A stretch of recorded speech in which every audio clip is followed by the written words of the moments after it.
Bwana Yesu asifiwe sana, mtazamaji wa Singida Gospel. Tupo katika maandalizi ya ibada nzuri kabisa ya Mei Mosi, yani ni usiku wa tenzi za rohoni, na moja kwa moja niko na rais wa chuo cha TIA, yani uhasibu hapa. Mtumishi wa Mungu, Bwana Yesu asifiwe.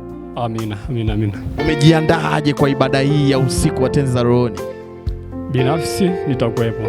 Binafsi nimejiandaa, na tumia nafasi hii kuwakaribisha wasomi wote wa TIA, wanafunzi, wageni wote ndani na nje ya chuo, lakini pia hata walio nje ya mkoa wa Singida.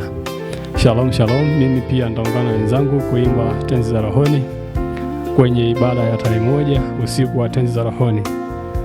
Na nitumie nafasi hii kuwasihi wanafunzi wote wasikose hii ibada.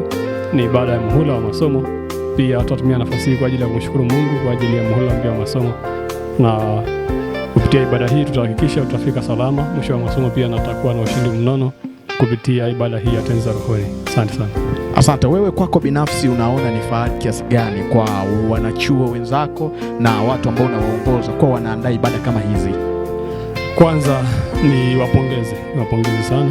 Vyote tunafanya kwa neema ya Mungu, vyote tunafanya kwa uwepo wa Mungu, vyote tunafanya kwa kuongozwa na Roho Mtakatifu. Asante sana. Asante sana, nikutakie majukumu mema.